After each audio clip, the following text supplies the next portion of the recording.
Good morning बच्चों। आज हम लोग ग्रामर में नेगेशन पढ़ेंगे। तो आइए हम लोग शुरू करते हैं।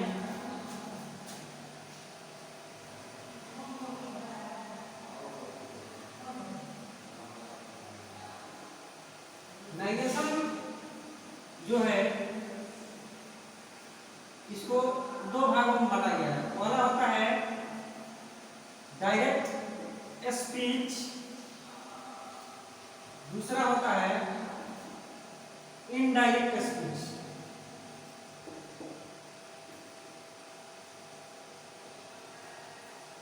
इसमें होता क्या है कि जब किसी के बातों को, जब कोई वक्ता अपने बातों को सीधे कहता है उसे हम डायरेक्ट स्पीच कहते हैं। इसमें क्या होता है कि वो जब कोई वक्ता कोई भी वाक्य को सीधे ना कह करके उसको थोड़ा सा घुमा करके कहते हैं, उसे इनडायरेक्ट स्पीच कहते हैं। जैसे याद करने के आप ऐसे भी पढ़ सकते हैं कि जब किसी ने किसी को किसी के बारे में, किसी के लिए, किसी से कोई शब्द सीधे कहता है उसे डायरेक्ट स्पीच कहते हैं।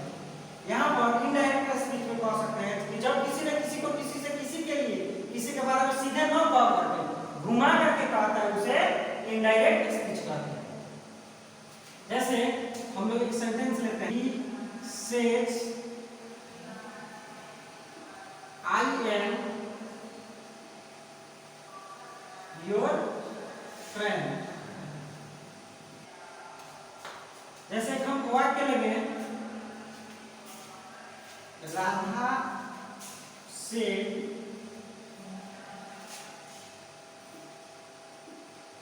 I am her।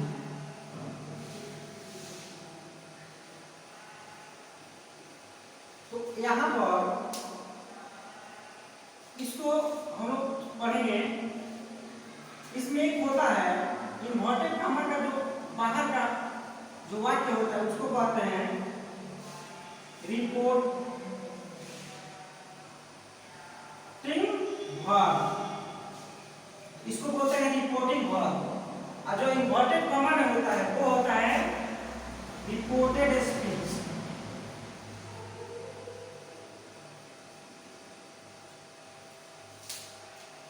याद रखेंगे हमेशा रिपोर्टिंग वर्ब जो होता है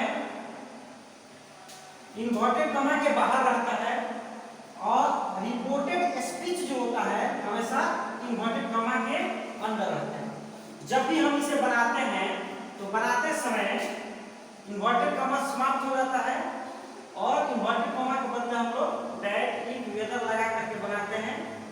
तो आइए हम लोग आगे बढ़ते हैं। हम लोग जानते हैं we study about general rules। यदि हम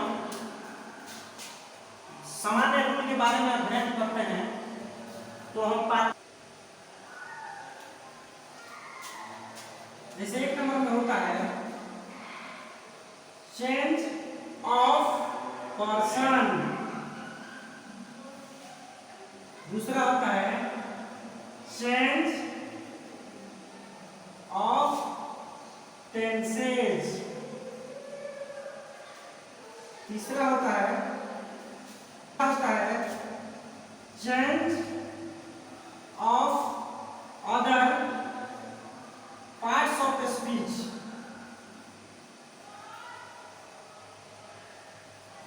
तो बच्चों आइए हम लोग पढ़ते हैं। इसमें change of person, change of tense, change of other parts of speech. Change of person में इन्वर्टेड कॉमा के अंदर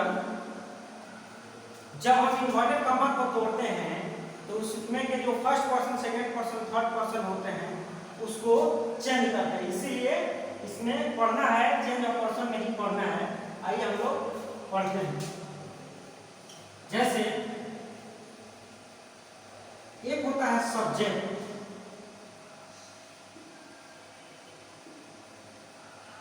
दूसरा होता है ऑब्जेक्ट,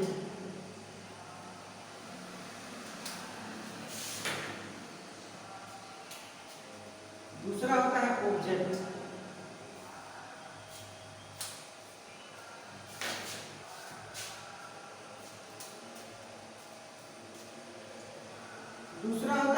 ऑब्जेक्ट,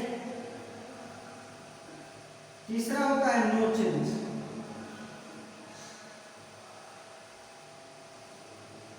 इसके एक एक शब्द को हम लोग मिला के क्या करते हैं, सब्जेक्ट फॉर एस लिखते हैं, वो फॉर ऑब्जेक्ट लिखते हैं, और नो चेंज फॉर एन लिखते हैं। इसको बोलते हैं फर्स्ट पर्सन, इसको बोलते हैं सेकेंड पर्सन, इसको बोलते हैं थर्ड पर्सन। इसी फार्मूला में हम लोग काम ज्यादातर करते हैं, किताबों में भी आपने पढ़ा है, आपने प्रीवियस क्लासेस में भी पढ़े होंगे, आपने कहीं ना कहीं से जरूर सीखा है ये चीजें।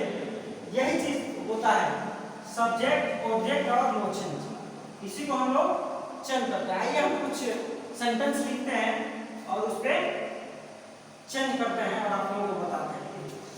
सबसे पहले हम आपको बता दें कि फर्स्ट पर्सन होता क्या है। फर्स्ट पर्सन किसे कहते हैं, क्योंकि ज्यादातर बच्चे कंफ्यूज होते हैं कि फर्स्ट पर्सन कौन होता है। आई और वी जो है पूर्वानुमान।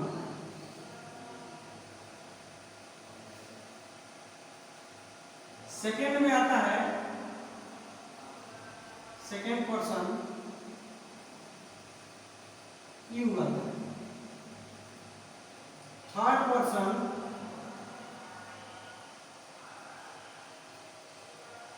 ही, सी, इट और दे, ये भी प्लूरल होता है। तो बच्चों आपने समझ लिया कि first person, second person, third person कौन कौन है। तो आइए अब हम लोग चेंज करते हैं।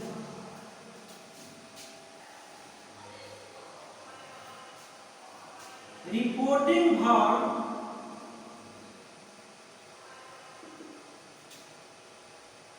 यदि प्रेजेंट टेंस में हो तो प्रेजेंट टेंस में हो तो जैसे कहेंगे he says to me, ये प्रेजेंट इंडेफिनिट टेंस है। इसको हम लोग कैसे, सेज को कैसे चेंज करेंगे, सेज को चेंज करेंगे टेल्स में। अगर यहां पर टेल्स रहे तो चेंज होगा टेल्स में। अगर यहां पर रिपोर्टिंग वर्ब में ऑब्जेक्ट वाले पर, जैसे यहां पर ये ऑब्जेक्ट है, मी क्या है, ऑब्जेक्ट है, तो यहां पे हो गया डायरेक्ट स्पीच और यहां पे हो गया इनडायरेक्ट। तो हम लोग कैसे बदलेंगे, आइए हम सीखते हैं। जैसे यहां पे अगर से है ऑब्जेक्ट है तो ये क्या हो जाएगा, टेल हो जाएगा। यहां पर सेज है तो यहां पर हम लोग टेल्स में बदल जाएगा। यहां पर अगर टेल है तो यहाँ पर टेल हो जाएगा। अगर यहाँ पर टेल्स है तो यहाँ पर टेल्स हो जाएगा। ऐसे एक चेंज होता है। नेक्स्ट है यदि ऑब्जेक्ट नॉनी रहे तो तब कैसे हम लोग बदलेंगे। यदि ऑब्जेक्ट नॉनी रहे तो मान लीजिए यहाँ पर ऐसे करके इन्वर्टेड कॉमा के बाद कोई सेंटेंस दिया है तो से को हम डायरेक्ट से इनडायरेक्ट में कैसे बदलेंगे, से का से ही रहेगा, सेज का सेज ही रहेगा, टेल का टेल ही रहेगा, टेल्स का टेल्स ही रहेगा। ठीक है, सेड, सेड का सेड ही रहेगा। ठीक है बच्चों, अब आइए और उस पे चेंज करते हैं। सबसे पहले हम आपको बता दें कि फर्स्ट पर्सन होता क्या है। फर्स्ट पर्सन किसे कहते हैं, क्योंकि ज्यादातर बच्चे कंफ्यूज होते हैं कि फर्स्ट पर्सन कौन होता है। आई और वी जो है पूर्वानुमान।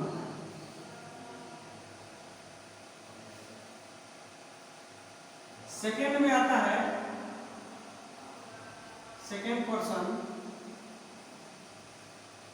यू आता है। थर्ड पर्सन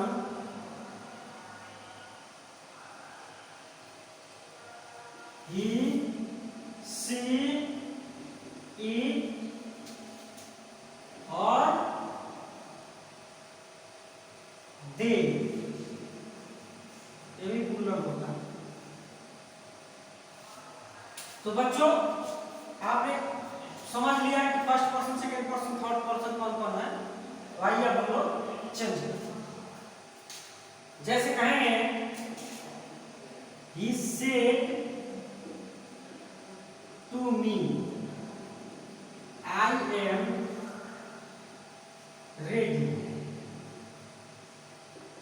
इसको हम लोग कैसे बनाएंगे? इसको इनडायरेक्ट में बनाते समय क्या करेंगे कि सेड के बदले हम क्या लिखेंगे? टोल्ड। अभी मैं लिख रहा था टोल्ड मी। देखिए जब चेंज होता है ना तो टू जो है रिमूव हो जाता है, टू को हटा दिया जाता है और he told me, इंपॉर्टेंट का मतलब जब तोड़ते हैं तो दैट लिखा जाता है। he told me that, ये है फर्स्ट पर्सन। तो फर्स्ट पर्सन किसके अनुसार बदलता है? मैंने पहले ही लिख दिया था S O N, first person, second person, third person. तो first person change into subject, second person change into object, third person no change. यही ना होता है बच्चों। तो आई जो है फर्स्ट पर्सन है, तो first person change into subject. तो इस वाक्य में सब्जेक्ट कौन है? तो ही है। आई ही से कहता है कि तुम मेरे फॉर्म में हो। क्योंकि तो ही थर्ड पर्सन है तो ही नो चेंज होता है, ही का हम रिडायरेक्ट। ही आई के साथ एम है, आई पास्ट टेंस है। जब आई के साथ एम है, आई पास्ट टेंस है, तो ही के साथ वाज हो जाएगा। आई रेडी जो है ऐसे ही हम लोग ऐसे ही बनता रहता। तो ये रहा आपका डायरेक्ट स्पीच और मैंने इसको बनाया इनडायरेक्ट। आप लोगों ने बढ़िया से समझिए, इसे एकदम बारीकी से समझना है। सारे जो भी आपके मतलब कंफ्यूजन है हम पूर्णतः कोशिश कर रहे हैं कि दूर होता चले। हाँ तो बच्चों अब हम लोग पढ़ेंगे चार्ट के माध्यम से। जैसे ये होता है nominative case, possessive case, objective case. I, my, me, we, our, us, you, your, you, he, his, him, she, her, her, it, its, it, they, their, they. इसी के आधार पर इसी चार्ट में हम लोग समझेंगे कैसे हल करते हैं। जैसे सबसे पहले हम पहचान लेंगे प्रेजेंट टेंस में है, उसके बाद इसको हम चेंज करेंगे इनडायरेक्ट। ही सेज है तो टेंस हो जाएगा। कैसे सेज को हम टेंस में बोल देंगे? टू हटेगा, मी इन्वर्टेड कॉमा टूटेगा, दैट। अभी first person change into subject. Subject क्या है? ही है। First person change into subject तो ही है, और ही जो होता है नो चेंज होता है। आप जानते ही हैं थर्ड पर्सन है ही तो चेंज नहीं होता। तो ही को हम डायरेक्ट यहाँ पर ही लिख देंगे। एम है तो ही के साथ इज हो जाएगा, क्योंकि रिपोर्टिंग वर्ब क्या है? प्रेजेंट इंडेफिनिट प्रेजेंट टेंस में। और यहाँ पर ही के साथ इज हो जाएगा। ये है यू, योर। योर कहाँ है? यहाँ है। ध्यान दीजिए बच्चों, योर यहाँ है। यू का पोसेसिव केस योर है। योर क्या है? सेकंड पर्सन का पोसेसिव केस है। तो second person change into object. ये कह रहा है मी से, योर कह रहा है मी से कि मेरे संबंध में तुमको आना पड़ेगा। योर किसको सूचना करता है? मी से कि तुम कम एट माय पोजीशन। ये पोसेसिव केस में है तो हम इसको मी को पोसेसिव केस में लेंगे, क्योंकि यहाँ पर मी है, यहाँ पर योर है। योर कहता है मी से कि तुम मेरे केस में आओ। यहाँ पर आने पर हमको क्या प्राप्त होता है? माई। तो यहाँ पर हम लिखेंगे माई, बाकी चीज जो है वैसे ही रहेगा। हो गया बच्चों? अब आइए नेक्स्ट है, 2 नंबर हल करेंगे। ही टेल्स होगा क्योंकि ये चेंज होगा। टेल्स मी दैट, इतना तो आप लोगों को पता है। अब यहाँ पर है second person change into object. ये कह रहा है मी से कि तुम मेरे केस में आओ। यू कह रहा है किससे? मी से कह रहा है, मी से कि तुम मेरे केस में, इसके केस में आने पर हमें क्या प्राप्त होता है? आई। यहाँ पे आई लिखेंगे, यू के साथ आर है तो आई के साथ एम हो जाएगा। अब यहाँ पर माई है, माई क्या है? First person change into subject, subject क्या है? ही है, तो माई को आ रहा है ही से, माई कहाँ है देखिए तो, एक आ रहा है किस से? ही से, ही से कह रहा है कि तुम मेरे केस में आओ, मतलब पोसेसिव केस में आओ। तो पोसेसिव केस में हमें क्या प्राप्त हुआ? हिज, तो यहाँ पर हम लिखेंगे हिज फ्रेंड। क्लियर? अब इसको आप 2 बार 3 बार देखिए, समझिए।